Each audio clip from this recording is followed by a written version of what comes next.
vou abordar o caso do Passo Dyatlov. Esse nome foi batizado por causa do líder do grupo, Igor Alexeyevich Dyatlov, que organizou uma expedição na montanha dos Montes Urais, na antiga União Soviética, que iniciou no dia 27 de janeiro de 1959.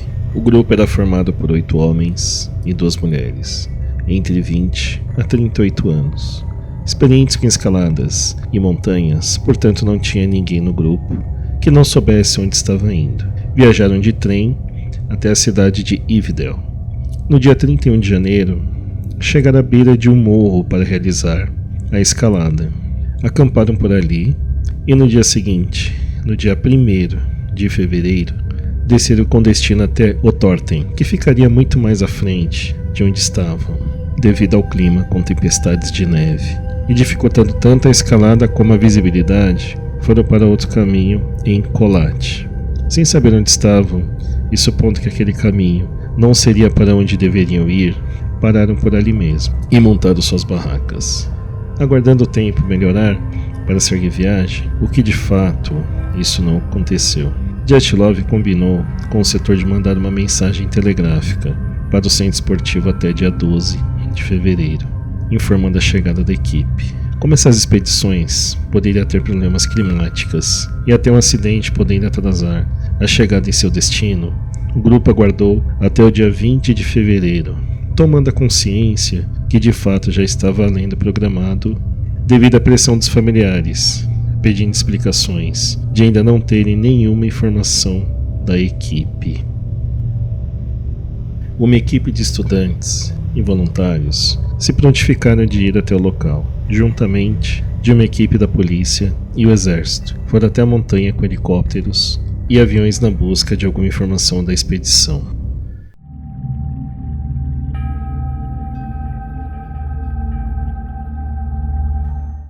No dia 26 de fevereiro, a equipe de busca dos esquiadores encontraram barracas no meio da neve, em Kolat, abertas com cortes que foram feitos por dentro da barraca, uma fogueira para manter-se aquecidos e espantar o frio de 25 graus negativos. Seguiram a procura pelos arredores e encontraram alguns corpos a 500 metros do local, onde estavam acampados. Estavam somente com roupas íntimas. Concluíram que no momento que ocorreu algo, estavam dormindo e tentaram correr para salvar suas vidas. Pela forma que encontraram as barracas, uma avalanche poderia ter os atingido e morreram devido ao impacto. Por ter muita neve, dificultava a investigação do caso. Levaram alguns meses para encontrar os outros corpos.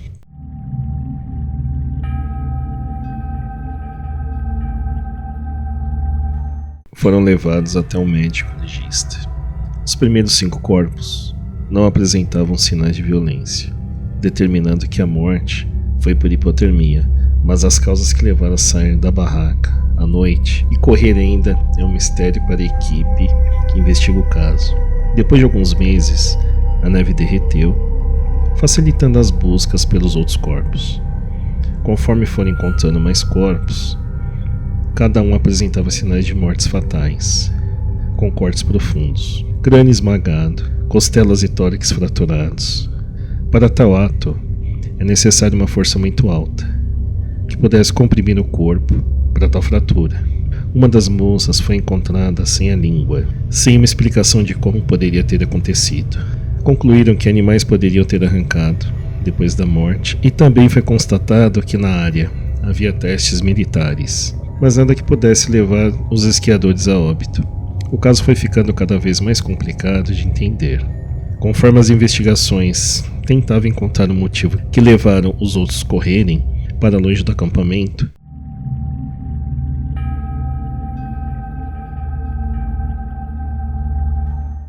alguns interessados no assunto sobre a causa das mortes não acreditaram que uma avalanche poderia levar 9 pessoas a óbito, com cortes e fraturas apresentadas pelas investigações. No dia 1º de fevereiro, não havia nevado o suficiente para ter uma avalanche, e o local não era íngreme o suficiente. Alguns colocaram em questão que poderia ser militares. Por ser uma área de testes, havia um povo indígena local, os Mansi, que poderia não ter gostado deles por ali e os mataram. As investigações descartaram essa hipótese, por não ter sinais de violência. Outros disseram que poderia ser algum Yeti, pela forma que morreram e suas fraturas. Ataque alienígena poderia ter acontecido já que é um lugar inóspito.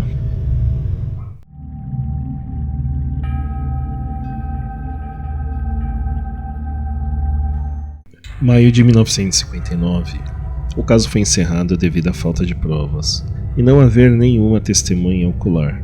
Em 1990, o chefe da investigação Lev Ivanov informa em uma entrevista ter visto esferas brilhantes naquela parte da montanha. A União Soviética informaram fazer testes militares naquela região e, portanto, os russos os culpam ter matado os esquiadores e que estão abafando o caso, encerrando por ser uma avalanche e hipotermia.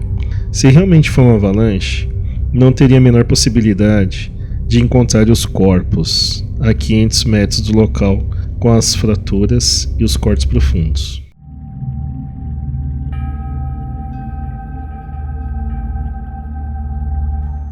A Rússia reabriu o caso em 2019, tentando coletar mais informações do que realmente houve com os esquiadores em Kolat. Os cientistas Johann Gaum e Alexander Puzrin concluíram o caso com a tecnologia usada em Frozen, animação da Disney, utilizada para recriar uma avalanche que foi a causa da morte dos esquiadores.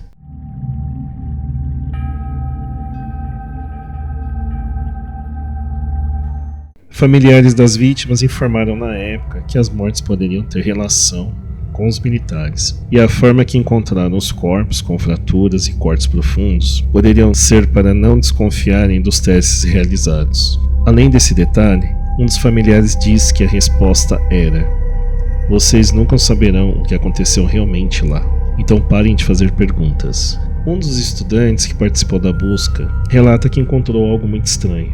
Então, ele diz: "Encontramos pegadas que pareciam ser de pés descalços, ou com meia. Continuavam depois de alguns metros e desapareciam."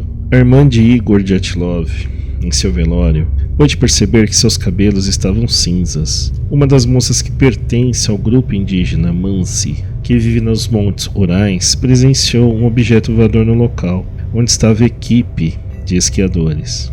Um curioso que relata ter visto os corpos diz que um dos rostos dos esquiadores estava com uma cor alaranjada.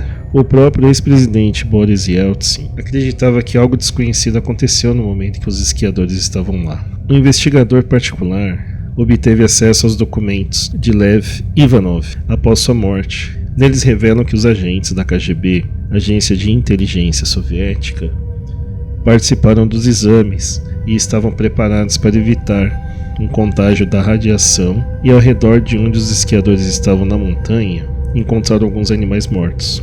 O único sobrevivente da expedição foi Yuri Yefimovich Yudin, que precisou voltar para a cidade por não se sentir bem.